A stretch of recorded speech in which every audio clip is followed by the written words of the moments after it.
Welcome to the Future Construct podcast, where we explore the cutting edge innovations shaping the built environment of tomorrow. I'm Mark Oden, the CEO of BIM Designs Inc., and your host today. I'm thrilled to introduce our guest, Jason Howden, a trailblazer in the intersection of technology and construction. With over 3 decades of experience in the industry, Jason has been a driving force behind the development and integration of emerging technologies worldwide. From his early days shaping complex projects in New Zealand, Australia, and the UK, to his current role as the Chief Innovation Officer at Revizto, Jason's expertise spans the spectrum of construction and digital innovation. As we delve into his journey, insights, and vision for the future of construction technology, thank you for all of your many contributions in the AEC space, Jason. Thank you, Mark, and thank you for having me here today. Looking forward to this podcast. I am as well. Super excited to host you, Jason. Let's jump right in and start from the beginning. Can you recall any specific childhood experiences or interests that you believe shaped your eventual career path in technology for the built environment? It's a wonderful question, and I've got many memories. My father was a builder, and both of my grandfathers were builders as well. So building was in my blood from a very early age. Me and my brother, we used to help Dad on construction sites all over the bottom part of New Zealand, from new homes to farm sheds to light commercial buildings. We were involved in a lot of stuff, and that kind of really shaped, I guess, my makers. Component of my passions. But in the mid 80s, Dad came home with a computer. We were always into technology. He'd give us the remote control for the VCR. VCRs came out in the early 80s in New Zealand, and we figured it all out. We didn't have a manual, didn't have an internet or anything like that. And one day he came home with a computer, and I was like, wow, this is cool. And on that computer was AutoCAD Sketch version 1.0. Like, it was so old when I think back now, but back then it was like amazing. And what was on it as a sample file was the space shuttle. And Wow. I was just fascinated that you could dive into this 3D model of the space shuttle, and somebody had created it. And I wanted to do that. I wanted to work in a profession where I could use computers to build things. I'd gotten not tired, but I felt, working outside wasn't for me. I wanted to work in a virtual environment, but I wanted to build things. And as I went through my high school years, I started to align I guess, my childhood upbringing in construction with technical drawing and drafting. And I found myself in a course where they had specialized in computer-aided drafting in the early 90s, and I excelled in that. I got top of the class every year running, and that set me on a pathway where I had to do CAD in the construction sector. And my first job, my first role was a CAD manager for a firm in New Zealand, and I was automating things with scripts. I had a friend that I found via a bulletin board when the internet finally arrived to New Zealand, taught me how to write Lisp, and I was automating this, that, and the next thing, downloading 3D Studio Max, writing animations, just getting immersed in this virtual environment. And then over the years, it kind of stuck. And as each new technology came along, I couldn't help myself. I had to have a part of it. Eventually, ADT came along, ArchiCAD came along, 3D Studio Max, Viz, they all came along. Tools like Maxwell Render came along, Revit came along, BIM came along. It just got involved in everything. That's fantastic. Thank you so much for sharing. I'm just really excited to hear not only about your family's history of building, but also your maker. I appreciated the how you said that, sort of your maker influence, your maker focus, and that's eventually led you down this digital world, and led you to where you are today. Just absolutely incredible. What other particular hobbies or activities from your youth sparked your interest and brought you further into construction and technology? And remote controlled model aircraft. And I was a teenager. I was like probably every typical teenager out there, just kind of not really sure of what I wanted to do in life and stuff. And Mum said to me, why don't you go along to this model aircraft thing? You might enjoy it. And I was like, oh. And I originally thought model aircraft was like those little plastic planes that you stick together. And I was like, oh, I'm not really interested. Anyway, I went along, and it was this team of people that were building stuff out of wood and making planes that actually fly. And I was like, whoa, what is this world? They have engines, they have wires that move the ailerons and rudders and stuff. I got completely immersed in that and would start designing new wings, entering competitions, finding ways to refine things.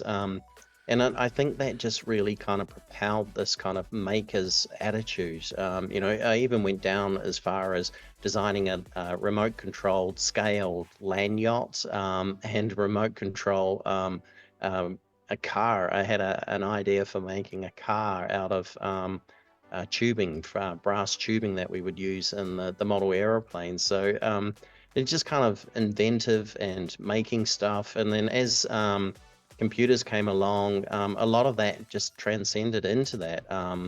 Particularly with Revit, Revit being a parametric engine, really sparked my interest, and I would make complex families to automate things. If there was a way to make a family do 50 different things efficiently, I was all over that. And just really trying to find innovative ways to save time, to provide a better outcome in the built environment. That's amazing. I love the car, the remote car, the remote planes. But tell me, what is a land yacht? A land yacht is, think of a canoe with wheels and then a big sail on it. And it was a load of fun. In the bottom of the South Island, we didn't have much at that time of, I guess, the development of the world. And I would go to the movies and I'd watch. One of my favorite memories and movies was a movie called BMX Bandits. Probably no one on this call apart from myself actually probably knows what that movie is, but Nicole Kidman starred in it as a teenager, and they basically rode bikes around. I think it was Australia, but it was kind of filmed in a way that it was North America, and off the back of that film, it spawned a whole interest in New Zealand and BMX. And my dad was actually involved in building the BMX track in our local town, and I got into BMX, and that kind of again, just being inventive, making things was part of it. So I ended up making a land yacht because I'd been to a movie, I'd seen something. It might have been, I think it was Waterworld, when that came out, and he had the big yacht and it was like moving really fast.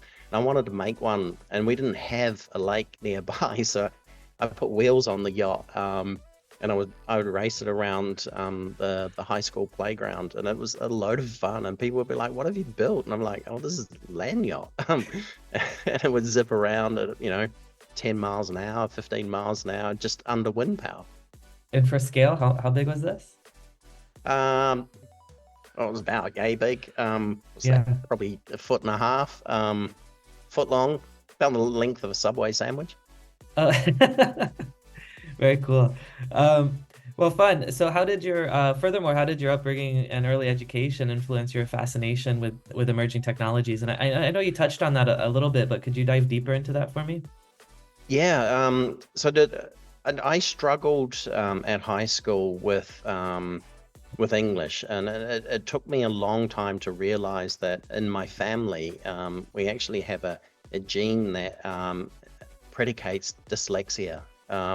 And when I went through school, there was no acknowledgement for it, and no understanding for it. It was just that you couldn't spell, and you went into the slow class. But I was incredibly intelligent in every other aspect. Physics, top of the class. Technical drawing, top of the class. Engineering, top of the class.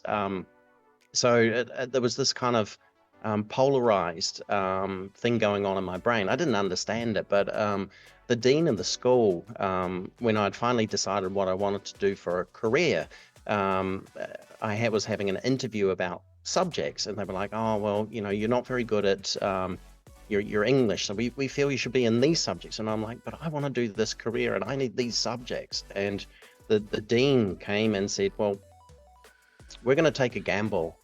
Where there's a will, there's a way.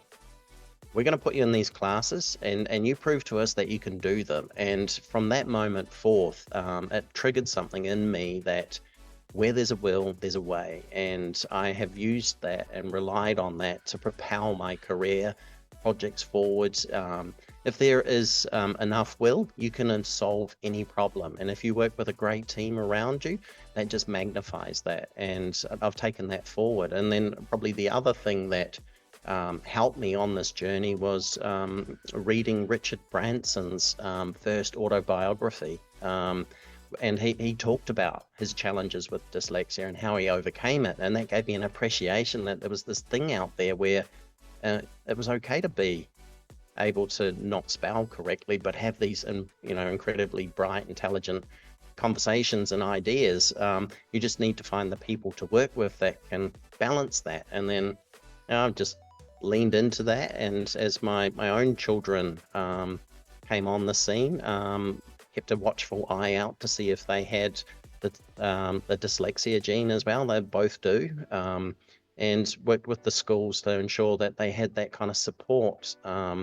And now both of them are doing subjects in AI. I think it's incredibly fascinating. One wants to be a game developer. The other one wants to create robotics for prosthetics. This is, I guess it's in the genes. That's beautiful. I really believe in these moments, these powerful moments where particularly people can really influence the trajectory in a very positive, healthy way of someone. And it sounds like that principle saw your talents and saw the ability to transition you from remedial school into a career path or an education path that he felt would be more resonant with you. And I want to drill into, do you recall at all that conversation or that moment that principal had with you that effectively changed your life? And absolutely, vividly. It is burnt into my memory banks. I can remember sitting there with both my parents, two very senior people of the school, who were trying to convince me that the career path that I wanted to embark on was not for me. And the dean came in and was like, actually, this guy, he's probably got a strong will, and if he wants to do this, we should let him do this. And I'll never forget that. And as I've traveled forward in my career, when I've noticed other people, might be colleagues, peers, people in the industry who have that will to propel forward, I've always offered a guiding hand, that kind of pay it forward approach. And it's been incredibly enjoyable to watch people that I've had an influence on go forth and realize their dreams, goals, and ambitions, and be inspired to work in this industry and to evolve it to a new plateau, above and beyond where we've always been. I love that. Thank you so much, Jason. Leadership and collaboration is something I care very deeply about, and it's something that the industry, is constantly looking for new leaders and new ways to collaborate. I'd really like to dive into your experience, Jason, as someone who excels at leading project teams in the implementation of advanced digital automation. What strategies do you employ to foster collaboration and innovation among diverse stakeholders? Wow, that's a really good question. And I guess the strategy I employ is to take complex problems and simplify it down to a human level. And some of the feedback when I left my previous role at Warren Armani Architects to join Revizto, it was amazing to get the comments from the teams that I'd worked with on numerous projects in New Zealand, Australia, and further afield. But one comment that stuck out to me was my good friend and colleague Daryl Haynes. He came up to me and he said, what you do is you take really complex situations and problems and just make it human. You just simplify it so I can understand the most complex things easily. And I think that's something I do naturally. And I credit a lot of that to actually my dyslexia. I break these things down without even thinking about it. I don't have to struggle hard to create a pathway through complex problems. And maybe I feel a wee bit like Rain Man, that scene from Tom Cruise in Rain Man where the numbers are going. It's kind of what goes on in my head, and I just see a clear pathway from A to B to C, and I'm able to articulate that in very succinctly and simply, so everybody can come on the journey. And I think that's part of the challenge, is taking a world as diverse and complex as the construction industry and simplifying it. We have oodles of standards, we have oodles of regulation, we have oodles of technology, and at the end of the day, we're building one building, but we need this orchestra of people to come together on the same song sheet at the same rhythm for it to all work and fit together as planned without interruption. So that the conductor of that orchestra has to be able to read the room at the same time and direct change to keep the pace of the project moving forward. And what I've found over the years is that nexus of being able to take complex problems and describe them simply, empowered by technology through collaboration, really provides what I'm coining or calling the digital custodian, to act as that custodian to flow information from all of the facets of the construction industry to bring this project to life. And I think that's this next kind of frontier that we're maturing into. We've had CAD come along, and that helped us do better drawings. Then we had BIM come along, that helped us digitally prototype a building before we go and build it, and find errors and omissions and fix them before they become errors and omissions on construction sites. I think the next evolution of this is around understanding the need and the importance of that digital conductor, that digital custodian, to flow and manage that information on projects, so everybody has consolidated information that is reliable, and they can then forge ahead fast with their piece of work and that part of the tune for the beat of the project. Well, thank you. And you navigated, I love that statement of, make complex problems human. And I see that in you. So in managing all of the complexities and multi-layered projects, how do you bring automation into that to streamline those processes? Another good question. Breaking down those problems into their bite-sized pieces. There's a phrase that I often throw out. How do you eat an elephant? Well, it's one bite at a time. And construction projects, particularly hospitals, are the largest elephant that I've ever experienced. And you've got to break down those zones, those areas. Break down, the entire building into its most binary packets, and then you can find the patterns in those packets. And when you start to align the patterns in those binary bits that make up a building, you can then create I like to call it a framework, and then with that framework, you can then look for opportunity to automate it. One of the things that I did a lot of work with prior to joining Revizto was automating collision detection, clash detection. It's so important to be able to find a lot of these things that often bump into each other in the design process, but can't bump into each other in the construction process. Find them early and then mitigate them. And it's actually I find it actually quite satisfying when you start to see a framework that is highly automated, empowering teams to build better together with less effort. So they're prototyping the finished product. They're doing it in a methodology that actually is less effort than what they would do traditionally, and they're enjoying the process. And I remember back to one of the first ever BIM projects I did 20 years ago. So it's one of the first ever BIM projects I did was 20 years ago. And I remember teaching the sub-trades, the precast detailer who was doing the precast reinforcing. I taught him a workflow, a process that I'd broken down. And he said to me, Jason, I can't do this workflow. And I've priced to do this job, and you've shown me how I can do it with 10% of the effort. I feel really bad. And I said, well, pricing's not my problem. That's a different department. If you have a problem with the price you gave and the amount of effort it's going to take you to do this job, go speak to them. But you need to do it this way, so I have confidence in the work that you've done is coordinated and accurate.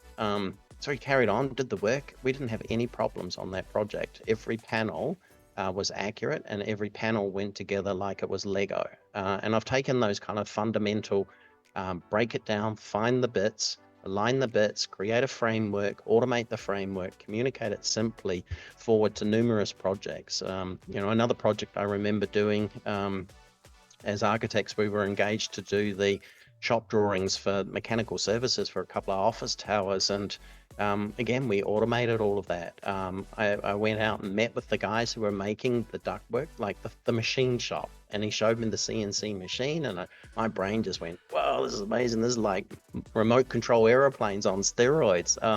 And I was like, so what information do you put into this CNC machine? He's like, oh yeah, we need these dimensions, we need these vectors, we need these angles. I was sitting there and I was going, I can build a family that can give you that information.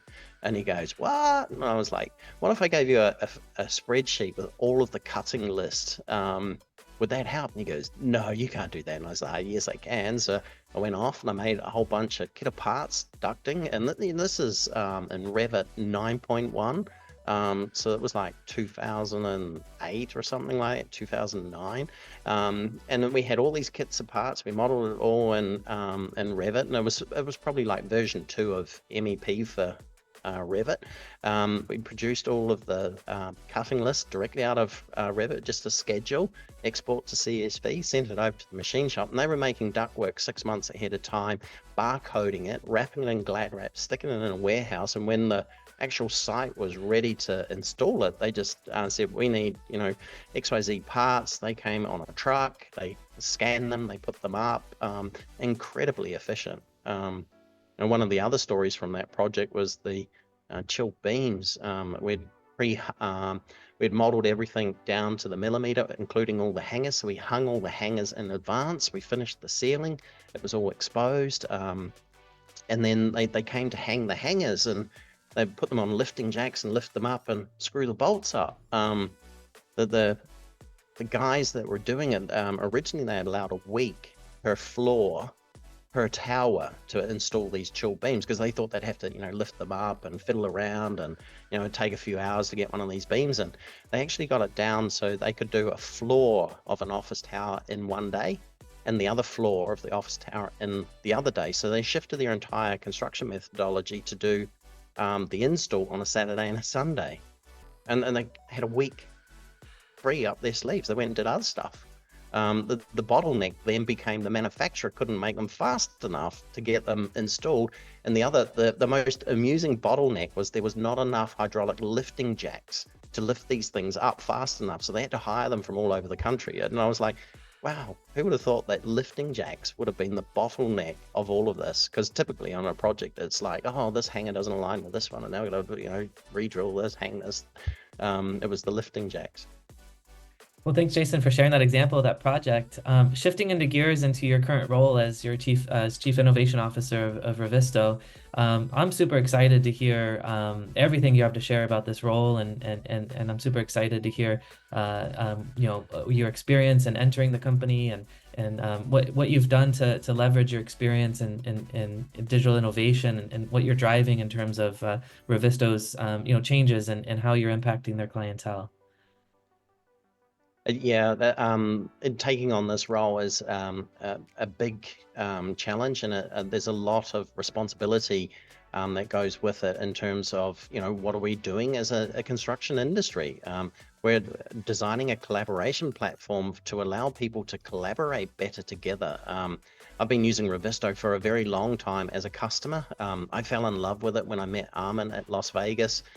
We had a conversation about his dream for building a construction collaboration platform on gaming technology, and we had a strong conversation about why gaming technology, because there were other technologies out there in the market, and he explained to me it was about getting people, lots of people, into this environment so they could see information the same way. And I stood there and I thought about it, and I was like, damn, you're right. we've been doing this with the wrong tool all this time. We bought some licenses, we got into it, and the thing I loved the most about Revizto was there were 3 things that I needed to teach my team. 2D equals 2D, 3D equals 3D. And the issue tracker is where you go to sort all of your issues. And you take those 3 things and you apply it to any project, and you suddenly have this ability to communicate like you haven't been able to communicate before. But more importantly, check information that was on detailed drawings against the prototype, the 3D model, and see if they were aligned or not. The biggest problem I've seen over the years is for all the right reasons, the wrong things get done. The 2D drawing gets modified, but the original model is left behind, and the two get out of sync with each other, and that's where the errors emerge. So having this responsibility to then, how do we take that foundation and build on it for the future?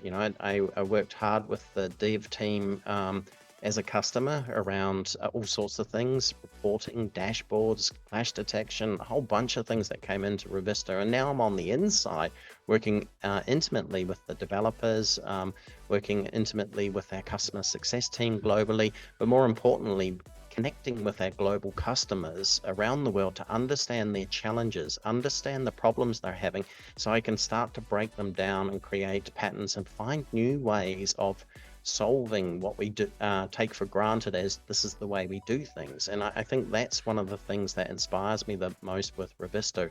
Our mantra is to understand the problem and reimagine the problem with today's technology. We got some exciting things coming out at our RevUp conference in a couple of weeks. One of the ones is one of the ones I've been hanging out for so long for the industry. This recording will probably go out after it.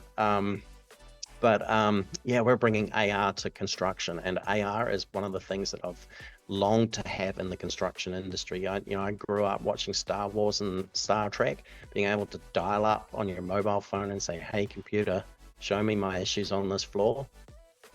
Who wouldn't want that on a construction site? And then to be able to then look at your screen and go, actually, I can see what I need to do, and then make those decisions in real time with confidence and track them, so you know why the decisions were made, and this is how this building has come together, and leave that as a record, as a warranty manual, as a blueprint, as an x-ray of the building when it's handed over to the client for its operational lifetime.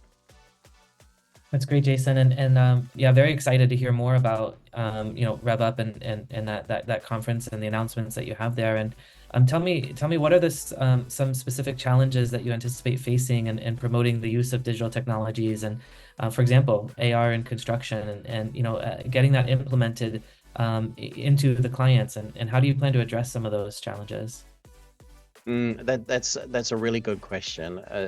You've given me so many good questions to tap into some of the challenges I've had in my career.